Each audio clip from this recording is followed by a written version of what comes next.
All right, baseball fans. Well, we got to go down to Southern California, down to Dodger Stadium, where things got a little heated last night after a week of plunkings. I mean, you can see we had 8 hit by pitches in the series between the Padres and the Dodgers this week. Wow. This started, I want to remind people, this whole series started with Shohei taking the mound for the first time in a year and a half. Yes. And 4 games later, we had 8 hit by pitch, including Fernando Tatis Jr. 3 times in this series. 3 times in 4 games. In 4 games. In 4 games. That's horrible. And this is obviously, we talked about the rivalry last week with Max Muncy. If you haven't watched that video, go check it out. He says the real rivalry's with the Giants. This whole series just proved him totally wrong. I mean, the rivalry is here. Look at the headlines. Yep. The headlines say it all. Built up tensions boil over in heated Padres-Dodgers finale. How can you say it's not a rivalry? It's the best rivalry baseball has to offer right now. Everything else is a snooze fest compared to this. Oh, yeah. If there were more rivalries like this right now in baseball, you would have like early 90s NBA kind of situation on your hand. You know, where there obviously you had Bulls, Pistons, Bulls, Knicks, but you also had other rivalries in the West and other teams that did not like each other, and it made basketball a lot more interesting back in the 90s. But this gives me those vibes. These 2 teams give me Bulls, Pistons, Bulls, Knicks vibes. I've said that before, and I'm going to say it again now, you know, when this is happening. To finish off, this is the headline on MLB.com, by the way. So this is what everyone in the baseball world is probably talking about today. The fierce rivalry between the NL West powerhouses reached a tipping point as Fernando Tatis Jr. was plunked in the 9th, causing benches to clear before Shohei Ohtani was also hit, bringing the series total to 8 hit by pitches. Yeah. It was the second time, by the way, in this series that Tatis and Ohtani both got hit in the same inning. I got a lot to say about this, Nika. No kidding. All right. Well, if you flip it to the next slide, this was from our friends at Talkin' Baseball, John Boy Media, of course, now in a big partnership with MLB. So they're basically like MLB. Yeah.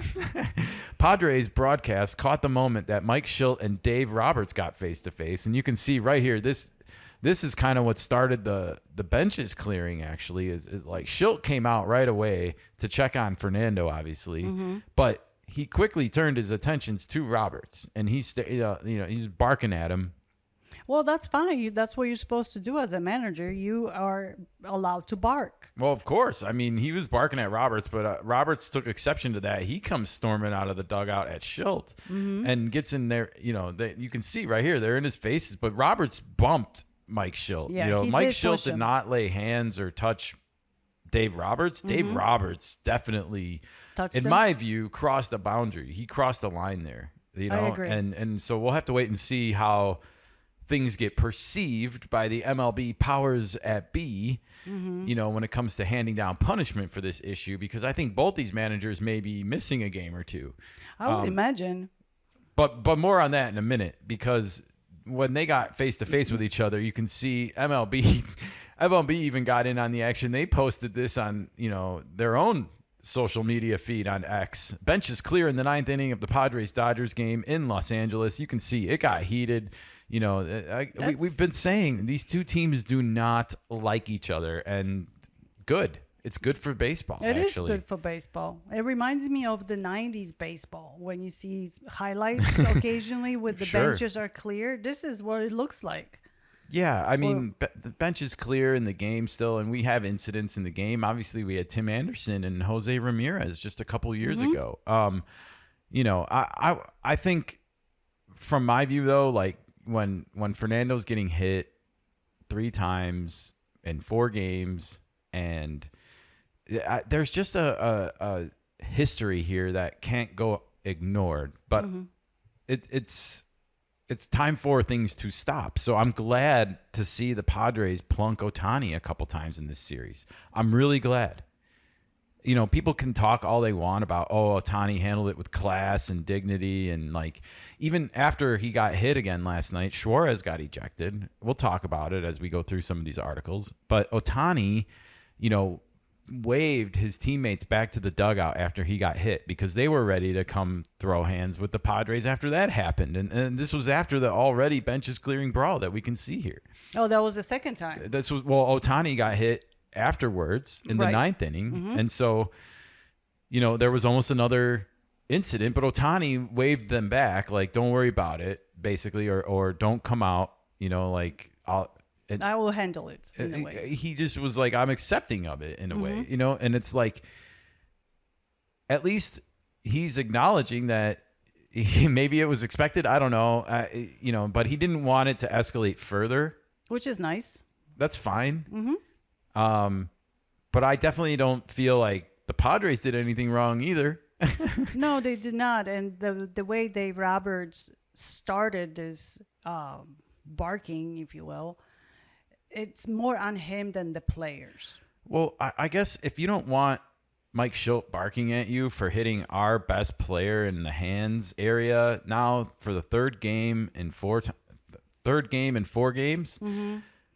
I maybe you need to take it up with your own pitchers instead of with us. You know, Yes. Maybe you need to talk to your own pitchers and be like, hey, we don't want their pitchers hitting Ohtani. So stop hitting them. Start pitching with a little bit of control. Like, where's the personal responsibility as a manager to fix the situation?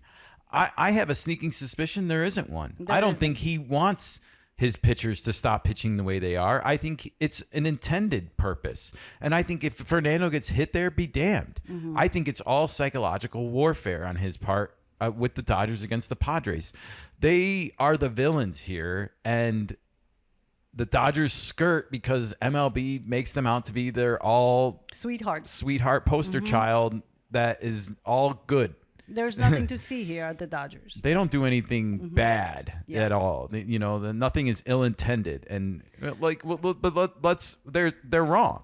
There's a history of this, and they're wrong, and we're going to get into it. Okay. But in order to get into it, we got to go through it piece by piece. Sure. I want to start with this piece from Valentina Martinez from Sports Illustrated.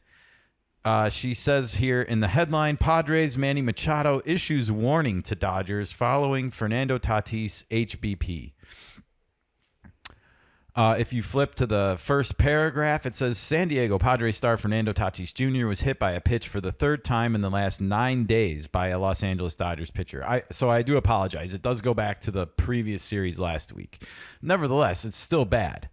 The Tatis fell to the ground as Dodgers right-hander seemingly plunked the outfielder in the right hand.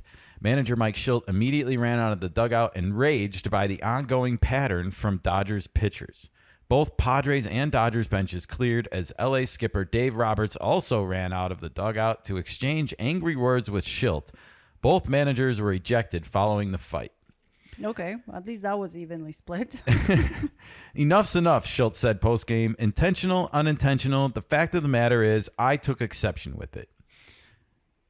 Perfectly reasonable, by the way. Manny Machado issued a warning to the Dodgers following the Friars' 5-3 win Thursday night regarding Tatis's injury.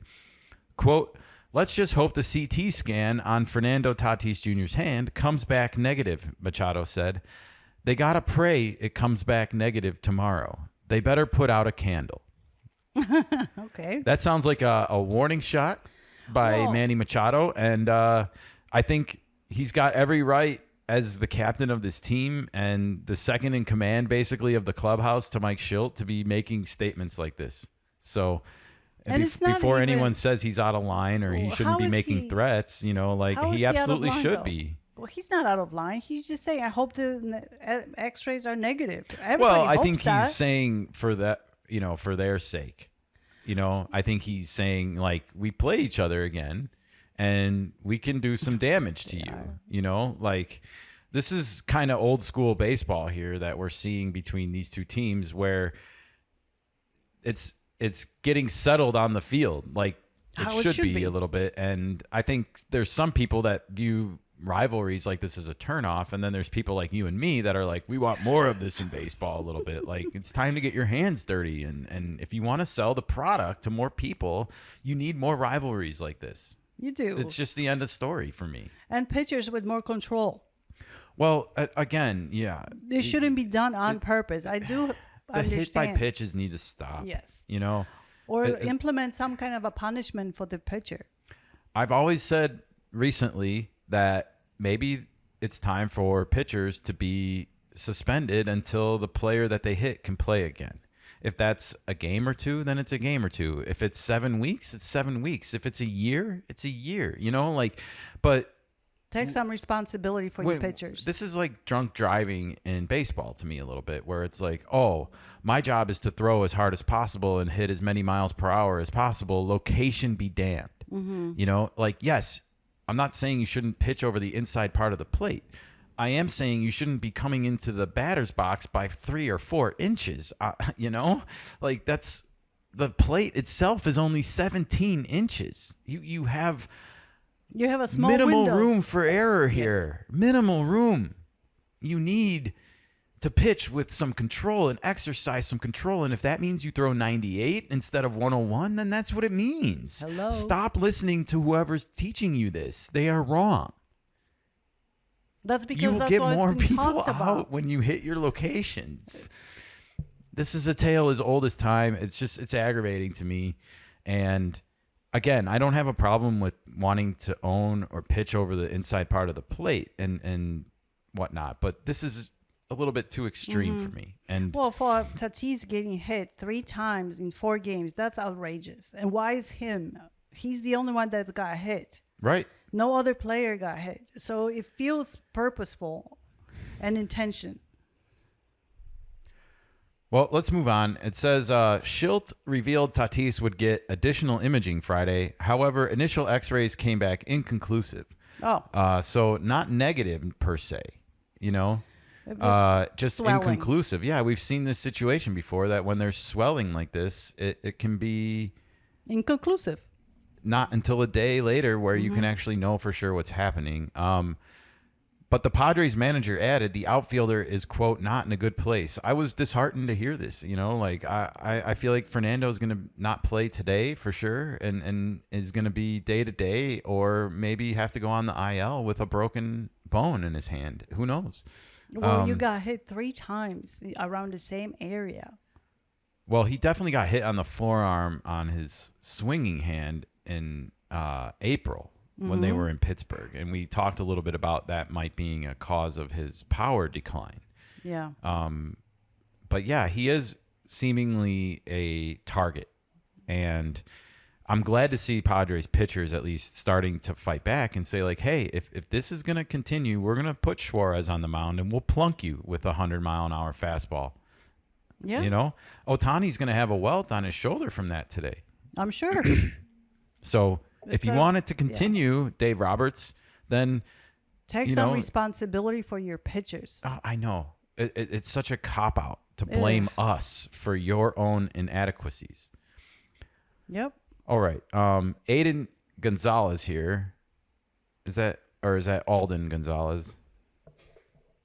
Eldon. My apologies. Alden Gonzalez. I believe he is the Dodgers beat reporter for ESPN. So Manny Machado said the Dodgers better, quote, pray that scans on Fernando Tatis Jr.'s left hand come back negative. They better put out a candle, end quote. And I think, you know, he's posting that as a Dodgers beat reporter, basically saying Machado's threatening the Dodgers in the future. And I agree. I don't think he's not. You start pitching. Blame your pitching. Blame your Dodgers pitching that can't control their pitches, because apparently it's more important for them to throw 98 or 99 or whatever mile per hour it is than to actually locate their pitches. Yeah, Machado is responding to the pitchers not being able to control the ball. He's not responding to some outrageous stuff. You know, he's like... Well, I think he's also saying that the days of no retaliation are over. If you hit us, we're going to hit you back. I want to keep in mind that they started the plunking in this series, okay? Not us. They did. They hit first. All right. And those two teams have history with this stuff that goes way back. Well, it's funny you bring that up because it says the Padres expressed their frustration with the Dodgers coming inside on Tatis so much. Tensions between the division rivals flared throughout the 4-game set, but reached its peak Thursday night at Dodger Stadium. Robert Suarez was also ejected after he hit Shohei Ohtani in the back. The same inning, Tatis went down with an injury.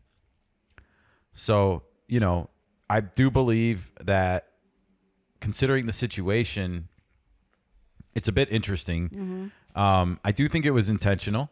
So I think Suarez may face some punishment for this, honestly. Suspension? Who knows? Or fine? I think he could get a suspension. Okay. But that's okay. It's more important, I think, for him to have done what he did, to be honest, and let the Dodgers know that it's not going to stand. And it's not going to be tolerated by this Padres team. And I think this is possibly a good step in the right direction for them. We could talk about that maybe at the end of all this, but I'm glad they're fighting back.